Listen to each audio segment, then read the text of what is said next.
Pagi. Baik, kami dari kelompok 1 di sini kami melakukan praktek dengan judul melakukan praktek API.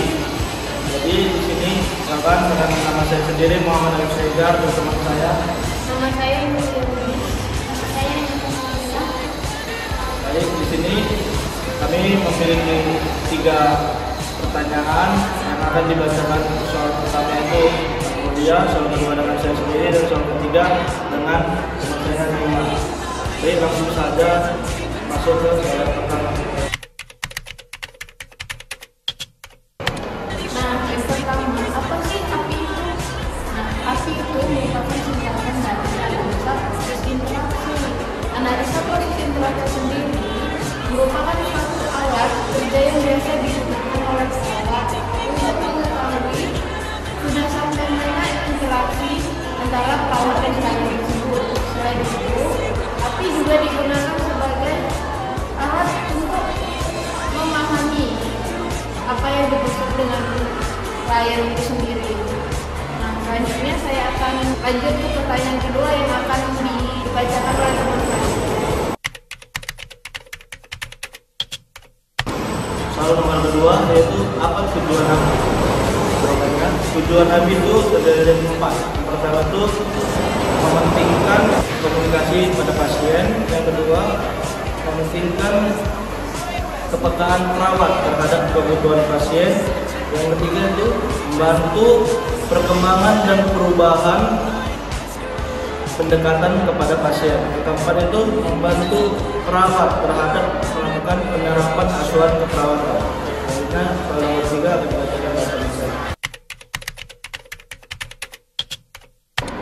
Oke, yang soal ketiga itu ada apa aja sih komponen-komponen isi dari API? Nah, yang pertama itu ada komunikasi verbal. Komunikasi verbal sendiri itu berisi tentang percakapan langsung antara pasien dengan perawat itu sendiri. Nah, kemudian yang kedua ada komunikasi non-verbal. Komunikasi non-verbal itu berisi tentang ekspresi, gerak wajah antara perawat dan klien tersebut. Yang ketiga ada analisa berfokus pada perawat.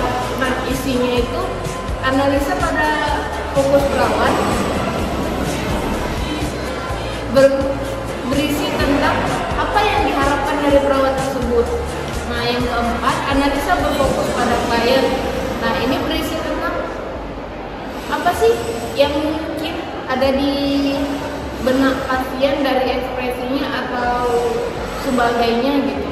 Nah, yang kelima itu ada rasional. Rasional ini berisi tentang apa tujuan utamanya dari kita melakukan perkataan tersebut. Nah, yang terakhir itu paling bawah ada catatan perawat itu merupakan kesimpulan dari API tersebut, apakah interaksinya terpenuhi atau tidak. Baik, selanjutnya kita masuk ke tahap kegiatan role play. Di sini judul role play kami itu dengan kasus perilaku kekerasan.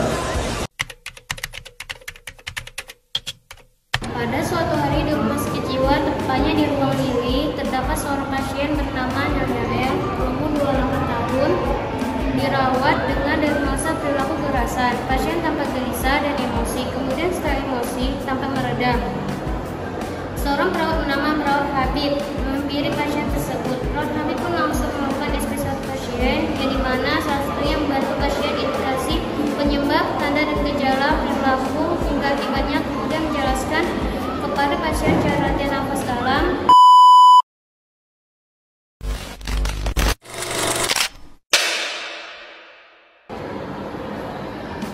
Ini sih Bu, selamat pagi. Baik Bu, perkenalkan saya Perawat Habib yang bertugas pada bagian kasih jadi Bu. Izin Bu, apakah saya boleh duduk? Boleh. Kasih ya Bu. Baik, ini kan kita pertemuan kedua Bu. Sebelumnya betul dengan Ibu lihat. Ya, saya dengar Ibu masih marah-marah, masih melukai diri Ibu sendiri. Jadi saya ingin mengajak Ibu lagi ngobrol-ngobrol nih. Nah, kurang lebih 15 menit. Apakah Ibu bersedia? Ya, saya bersedia. Oke, baik kalau Ibu bersedia. Jadi kalau boleh tahu, apa penyebab Ibu bisa marah-marah, nggak kontrol, gitu sampai Ibu bisa melukai diri Ibu sendiri? Saya marah sama diri saya sendiri. Saya gagal menjadi seorang ibu gara-gara saya melakukan kelalaian saya. Oh, karena itu ya penyebabnya Ibu bisa marah-marah gitu, sampai melukai diri Ibu sendiri. Iya benar, saya merasa marah sama diri saya sendiri, benci sama diri saya sendiri. Mohon maaf Ibu, kalau boleh tahu, apakah Ibu membenci diri Ibu sendiri itu setiap saat? Enggak, saya tiap teringat kejadian itu aja. Oh, saat ingat kejadian itu aja ya Bu, makanya benci. Oke. Di sini Bu, saya ada tips dan cara nih Bu, agar Ibu bisa menangani emosional Ibu. Itu caranya itu dengan relaksasi napas dalam Bu. Jadi tujuannya itu biar mengurangi dan bisa mengontrol emosi Ibu gitu. Apakah Ibu ingin mencobanya? Kita lakuin ya Bu. Jadi caranya itu ketika saya membilang tarik nafasnya dari hidung, Ibu tarik. Selanjutnya kalau saya bilang hembuskan dari mulut ya Bu, pelan-pelan. Kita lakuin ya Bu. Coba tarik nafasnya dari hidung, tahan, buang pelan-pelan gitu, rasakan. Kita lakukan 3 kali ya Bu. Coba tarik nafasnya dari hidung, tahan, buang pelan-pelan dari mulut. Sekali lagi ya Bu, tarik nafasnya, tahan, buang pelan-pelan dari mulut. Sama aja khusus, nggak ada bedanya.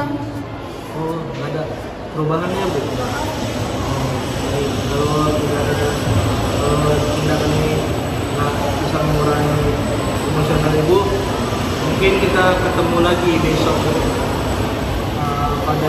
Pada pagi hari saya akan kembali ke tempat Ibu. Mungkin ini saya mundurkan diri dulu Bu. Saya pamit ya Bu. Selamat pagi.